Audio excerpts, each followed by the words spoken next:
The VFL introduced the 10-year rule in 1973, and the club sank deeper into debt as they bartered for champions like John Rantell, Barry Davis, Carl Ditterich, Doug Wade, wee Georgie Bissett and Adrian Gallagher, all suddenly on football's open market.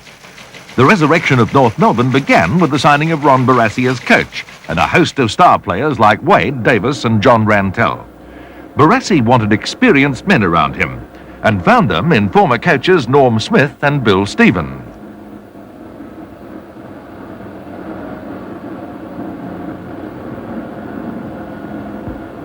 The man every club chased was former St Kilda captain Carl Ditterich. The big blonde ruckman finally signed with Melbourne in a deal that sent a financial tremble through the foundations of the VFL. Ditterich was cleared in a deal that involved a $62,000 contract, a $20,000 payout to the Saints, plus clearances for Bruce and Robert Elliott. 2 days before the season, the football world mourned the passing of John Coleman, a favourite son. In the months to follow, we would mourn the deaths of Norm Smith, Reg Hickey and Marcus Whelan. It was fitting that the great North Melbourne revival should begin with a narrow victory over Hawthorn at Arden Street. In the years to follow, the Roos under Barassi and the Hawks under Kennedy and later Parkin were to stage some magnificent tussles. Of the veteran recruits, none was more spectacular than Doug Wade, who kicked 5 goals in his debut with North. Teammate in Brian Walsh. It was a season that saw Kevin Murray resume his long career with Fitzroy, and a much-heralded ruckman named Graham Moss arrived at Essendon from Western Australia. VFL President Sir Maurice Nathan took time out at the league dinner to attack players for their lack of loyalty. Then Thompson collected his Copeland Trophy as Collingwood's best player and told the audience he was in retirement. A new and more lucrative contract was all that Tomo needed to get back into the action. Hawthorn kicked a record against Essendon at VFL Park thanks to an 11-goal spree by rover Lee Matthews. Then on May 15, the VFL decided to end the fiasco caused by the 10-year rule, and it was rescinded. He's got two opponents, and Keith Gregg from North wins out on the day. Gregg now a long kick down forward. It's a float. Oh, it's bounced through. It's through. Interstate football was introduced to VFL Park on June 2nd, and Victoria, led by Barry Davis, thrashed Western Australia by 88 points. Davis was the first North Melbourne player to captain the state team since Charlie Gordian in 1936. Among the stars for Victoria that day were Len Thompson, David Clark, Keith Gregg and, of course, Alex Jezelenko. It was a hectic year for tribunals at the VFL's new city headquarters in Jolimont. Fitzroy's Barry Padley and South Melbourne's John Pachura slug it out. They were both reported and each was suspended for 2 matches.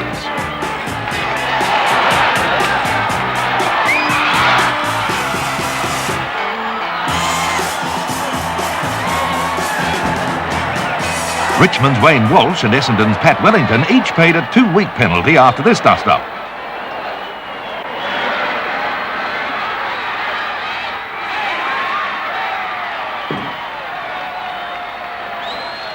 This brawl at Moorabbin was responsible for the introduction of televised evidence at VFL tribunals. Not that it did Ian George of St Kilda much good. George, number 46, was reported for striking Melbourne's Dennis Clark, was found guilty and suspended for 2 weeks.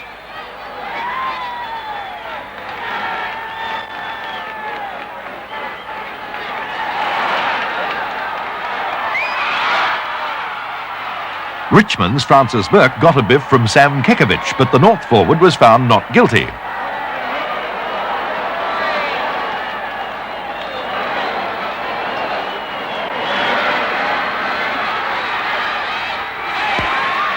Believe it or not, Jeff Clifton of Collingwood was reported in this incident with Sid Jackson.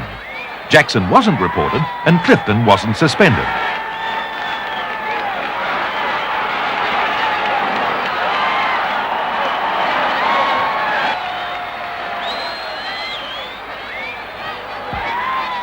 Wayne Richardson was in the firing line and sure enough got cleaned up by Carlton's Vin Waite.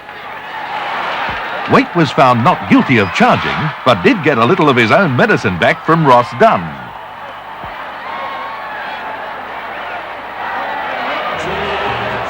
There was jubilation at South Melbourne after the Swans beat Geelong. It was South's first win for the season. In fact, it was the first time the Swans had won in 29 matches. If there was a highlight to the year, you couldn't go past the return of Peter Hudson. Overweight, tentative, and with a question mark over his fitness, Hudson mesmerised the Collingwood defence with the same ease he had shown nearly 2 years before. He flew from Tasmania, caught a helicopter to VFL Park, and at 27 years of age, picked up the threads of his football career. He kicked 8 goals, gave his own press conference after the game, and went home to Tasmania. It was to be another 2 years before he returned. Dunn and Hudson there. Hudson nudged Dunn out. Down towards the forward line. Where is Hudson at the back? Dunn in front. Hudson, who judged that ball to perfection. Can't read the game in front. Kicking to the Wellington Road end. Hawthorn need this one. He kicks and he's put it through. That's a Robert Walsh. North Melbourne under Barassi lifted from last to 6th in 1973 and narrowly missed a finals berth. There was one compensation. A shy blonde wingman named Keith Gregg astounded nearly everyone by polling 27 votes to win the Brownlow medal by 2 votes from Graham Moss. Gregg became the first North player to win the medal. Just 4 weeks after celebrating his win at the Southern Cross, Gregg came 5th in North's best and fairest behind imports Barry Davis and John Rantell.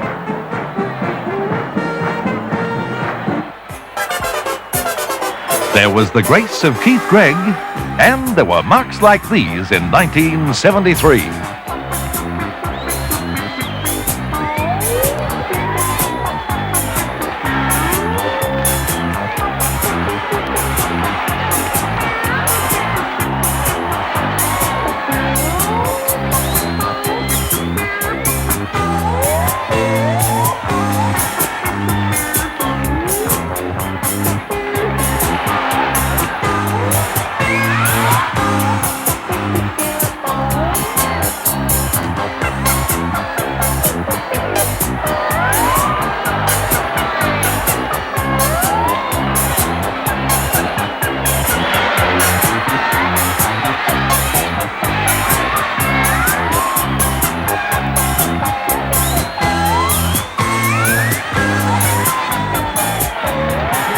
For the second year in a row, Richmond and Carlton battled it out for the flag. Collingwood had ended the year on top of the ladder, winning 19 of the 22 matches. But when it came to the finals, they lost both matches without uttering a squeak. Carlton, under captain coach John Nichols, had beaten Richmond twice in the matches leading up to the grand final and went into the match as slight favourites. It was to be remembered as the most cold-blooded grand final of the decade. Not since 1945 and the bloodbath grand final of South and Carlton had a match created such controversy. He wastes no time at all, goes straight down to the half. There was brilliant football. From behind, couldn't get up off the ground as Hall comes through, uses his pace, brings it around. Great goal by Kevin Hall, his second. Third the Richmond, a long one, down forward once again, almost to mark the Brown, Brown screws it out. He's put it through. Crane a high one, over the centre, up goes Mackay, Burt was in there, a chance here for Jesselenko. Jesselenko punches it into a handy position for David Dixon. Dixon's kick, it's through, Nichols is there. Laurie Fowler flattened Big Nick. Sheedy, Pennell's after him, Pennell breaks away with the ball, he's grabbed it in high. He's getting the free kick. And then along came Neil Baum, and he sorted out Carlton's chances once and for all. Pushed away by White and Southby. And Southby too high. There's one too high. He's up in front, gets it down. It's taken by Baum. His kick smothered. Coming up. He's gone. Long kick from Hall. There were some wonderful marks. There, a great mark by Davis. Buys it forward. McGee's there, and a good mark taken by Robert McGee. Quick on the other side. Jesselenko's in, but Stewart. Oh, fantastic. It goes back across the face. There's Bolton down. Right mark by back. Forward. Up they go. Oh, what a good mark. There, waits up. Taken by Davis. He puts it over the top. Sheedy recovers well. Kicks to the half-forward flank on the member stand side. Mike Green comes out there. Traps the ball in soccer fashion. A hand pass by... In the end, the Tigers stood supreme, victors by 5 goals. Silent goes, Richmond are premiers. I think that 1972's loss was one of the real driving forces behind our 73 win for a start.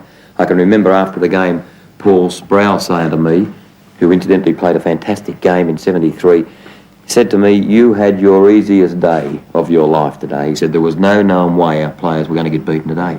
That's the way he felt after the game. That particular day, Fowler gave me a hard knock in the first quarter early, and whilst I felt I was all right, you know, I know now looking back on it afterwards and after the game that I probably didn't have a good enough liaison between, you know, being the general on the field and my non-playing members off the field, and I didn't realise at the time, and they didn't realise that I'd been probably stunned as much as I was. But I felt that the biggest thing in '73 was the loss of Keogh and Armstrong before I started, and I think as results proved it afterwards that you know, our roving division that year was really horrible on the day.